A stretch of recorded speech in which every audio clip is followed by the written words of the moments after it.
लोगों की भीड़ सड़क किनारे लगी हुई है।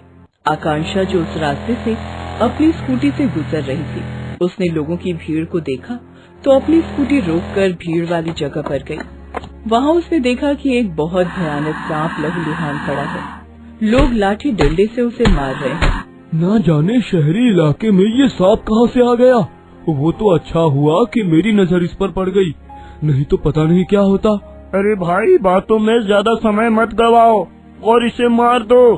फिर उस आदमी ने सांप के मुंह पर जोर जोर से मारना शुरू कर दिया, लेकिन जैसे ही वो आदमी सांप के मुंह पर डंडे का प्रहार करता, वो सांप इंसान की आवाज में कराहते हुए बोलता, आकांक्षा, मुझे बचा लो आकांक्षा। लेकिन वो आदमी उस बात की परवाह किए बिना सांप को मारता रहता। अंततः सांप एक बार और जोर से चिल्लाया, तुमने मुझे नहीं बचाया आकांक्षा, तुमने मुझे नहीं बचाया।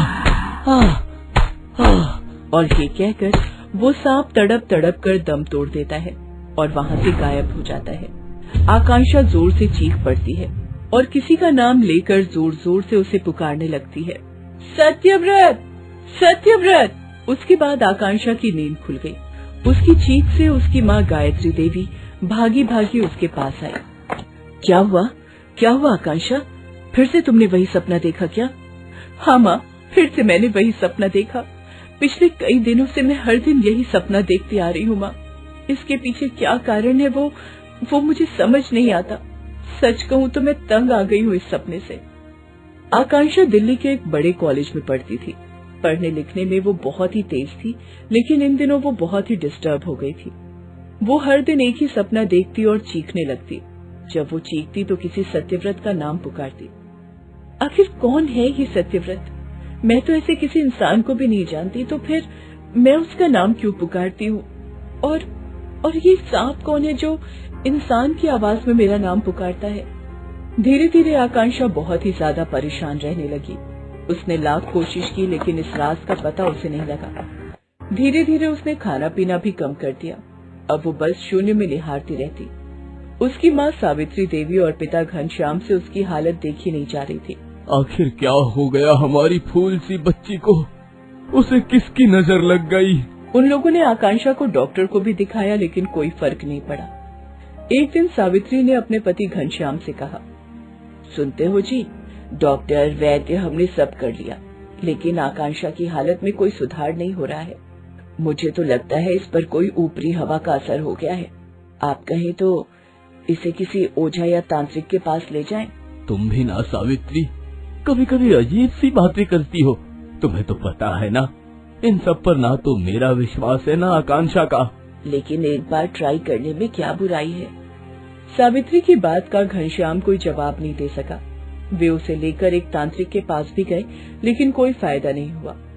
कुछ दिन बाद वो उनके घर पहुंची, लेकिन जैसे ही वो उनके गेट पर पहुंची तो उसे कुछ अजीब सा एहसास हुआ। ये मुझे यहाँ पर घबराहट से क्यों हो रही है? मन बिल्कुल बेचैन क्यों हो रहा है? तभी उसकी नजर घर की बालकनी पर गई, जहाँ कौशल्या खड़ी थी और उसे हाथ के इशारे से अपने पास बुला रही थी। आकांक्षा कौशल्या के घर के अंदर गई। अंदर पहुंचकर तो उसका मन और भी बेचैन होने लगा। उसकी बेचैनी उसके चेहरे पर दिखने लगी, जिसे कौशल्या ने भांप लिया। क्या बात है बेटी, तुम परेशान सी दिख रही हो। तबीयत तो ठीक है ना तुम्हारी? हाँ आंटी, तबीयत बिल्कुल ठीक है। वो मेरे सिर में थोड़ा दर्द है। रुको बेटी, मैं तुम्हारे लिए चाय बना कर लाती हूँ। कौशल्या चाय बनाने चली गई। इस बीच आकांक्षा चुपचाप सोफे पर बैठ गई। तभी उसकी नजर एक सोफे के नीचे रखी एक पिटारी पर पड़ी। अमूमन ऐसी पिटारी का इस्तेमाल सपेरे सांप रखने के लिए करते हैं। यहाँ पर सांप की पिटारी का क्या काम है?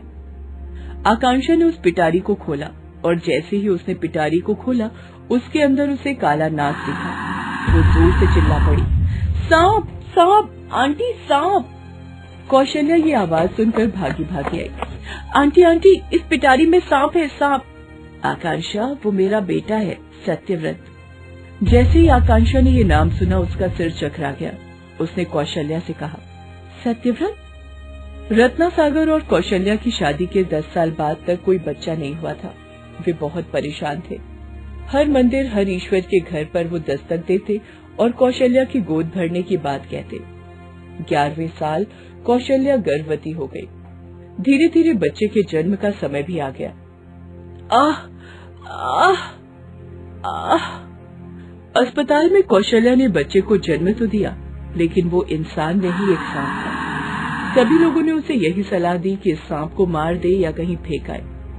ये आप लोग क्या कह रहे हैं? मैं इस बच्चे की सौतेली माँ नहीं हूँ, अपनी माँ हूँ।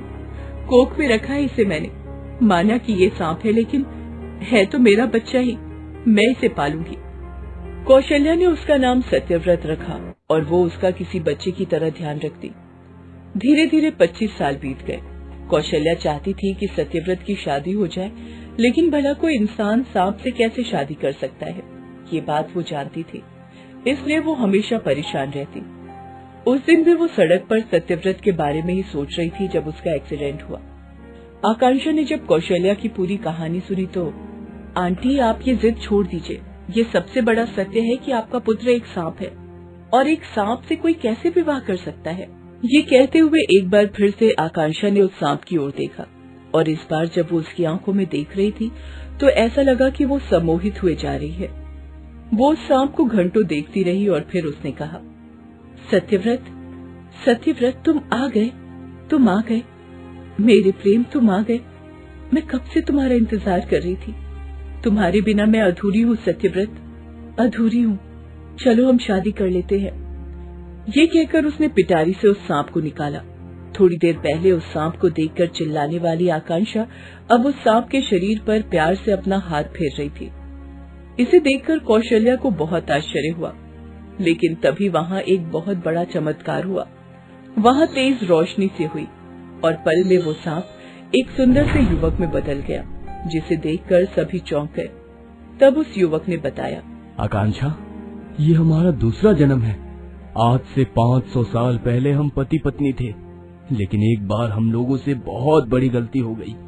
एक ऋषि की पत्नी को हमने काट लिया था। तभी उन्होंने हमें श्राप दिया कि हम उसी समय अलग हो जाएंगे। कुछ देर बाद मैं लोगों के द्वारा मारा जाऊंगा और आकांक्षा देखती रह जाएगी।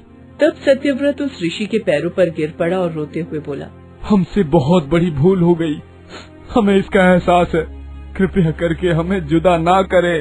सत्यव्रत की बात को सुनकर ऋषि को दया आ गई और उन्होंने कहा, हमारा श्राप तो वापस नहीं हो सकता, लेकिन आज से 500 साल बाद तुम लोगों का मिलन संभव तब होगा जब सांप रूप में भी ये तुमसे विवाह को तैयार हो जाएगी। उस दिन के बाद सत्यव्रत हमेशा के लिए इंसान रूप में आ गया। उसने आकांक्षा से धूमधाम से शादी की। प्रेम का ऐसा रूप देखकर सभी की आंखों में आंसू आ गए। दोस्तों, आप हमारे चैनल को जरूर सब्सक्राइब करें